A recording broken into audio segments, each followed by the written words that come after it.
Vitamin B12 deficiency and bone health.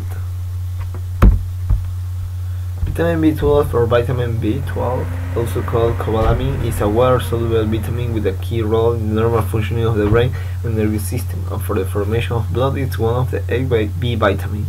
It is normally involved in the metabolism of every cell of the human body, especially affecting DNA synthesis and regulation, but also fatty acid metabolism and amino acid metabolism. How it is created, the vitamin B12? Only bacteria and archaea have the enzymes required for its synthesis, although many foods are a natural source of B12 because of bacterial symbiosis. The vitamin is the largest and most structurally complicated vitamin and can be produced industrially only through bacterial fermentation synthesis. Hello, this is Dr. Mercola, and many people use coffee in the morning for a quick energy boost. I'd like to talk about that for a few minutes. The reason they use coffee is because it contains caffeine, as do most sodas, and caffeine is a drug. In fact, it is the most commonly used drug in the world, and I believe, as do many other experts, that when you rely on using a drug to treat symptoms, especially over the long term, there's a likelihood that you can run into complications of some sort. So I believe it's best to seek to avoid using caffeine as a substitute for energy boosting. Now, there are times, of course, when you can use it therapeutically. In fact, I use it myself, even though I don't particularly care for the taste of coffee, and I use it about once a year when I travel over 4 or 5 time zones. And I typically want to fall asleep about 3 or 4 in the afternoon. Of course, that's far too early. So what I will do is take some coffee and continue to take it until I reach my normal bedtime in that time zone, which is typically 9 or 10 o'clock. At that time, I'll take some legal melatonin and I fall asleep, and the next morning there is no jet lag. So it's a marvelous approach for that. So if you're unless you're using that therapeutically, it probably is wise to go off of it. So the best way to do that is, of course, is to improve your body's systems to produce natural energy, and of course, following and take control of your health lifestyle plan is a way to do that, by eating right for your nutritional type, by engaging in the appropriate amounts of exercise for you, and taking care of the emotional challenges you have, and getting plenty of water. These are all good, powerful ways to improve your energy systems. So another simple way that it can be done, especially if you're seeking to go off of caffeine, and when you do go off of caffeine, especially if you're taking large amounts, you want to go off slowly, as you want to wean off, because it is a drug. And if you go off it too quickly, you can clearly run into irritability, headaches, severe headaches many times, and a variety of other symptoms. So if you're taking large amounts, you may want to go off over a 3-week period, wean yourself off slowly.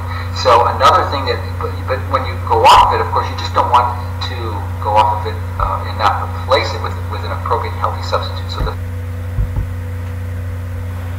Vitamin B12 deficiency or hypocobalaminemia typically features a low blood level of vitamin B12. However, functional B12 deficiency can occur at any serum level, with or without anemia and macrocytosis.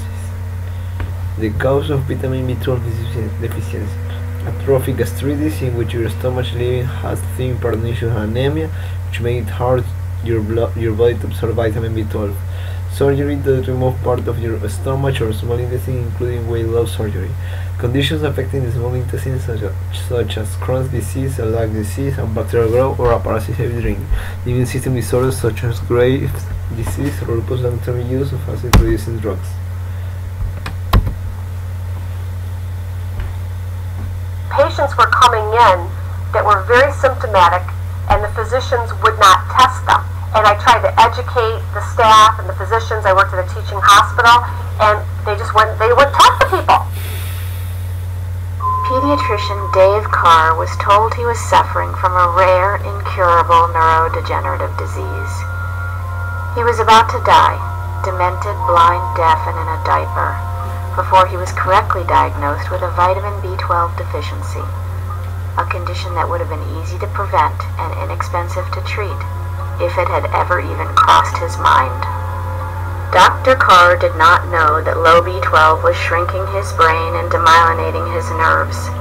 He did not know that masked B12 deficiency damage can look just like MS or Parkinson's or Alzheimer's or autism.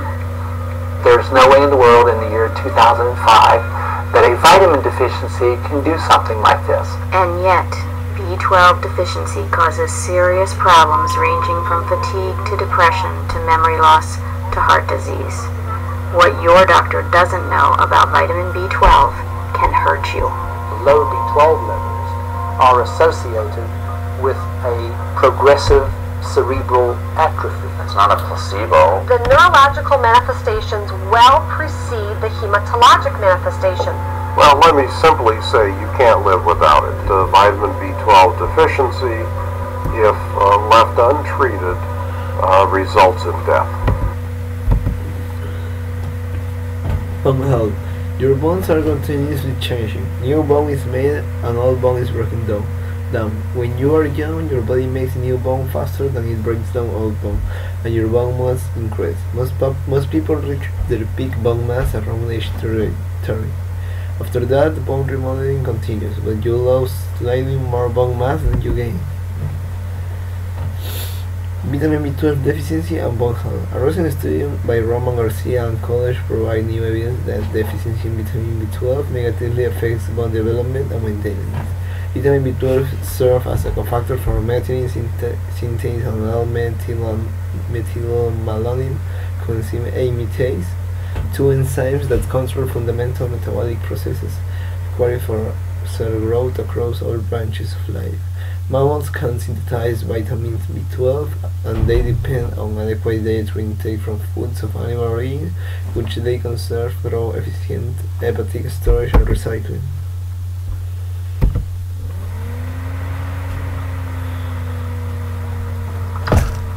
Believe it or not, almost 40% of the population, just in the United States alone, is believed to be deficient in vitamin B12. That's according to Tufts University in Boston. That's a lot of people. This nutrient is actually water soluble. What that means is it actually gets flushed out of someone's system on a daily basis. It needs to be consumed on a daily basis. So I guess it's somewhat believable that a lot of people could use some more of it. You may be wondering, what the heck is so important about vitamin B12? One of its main things is actually helping in the creation of red blood cells. And these little red blood cells, they actually carry oxygen all over the body.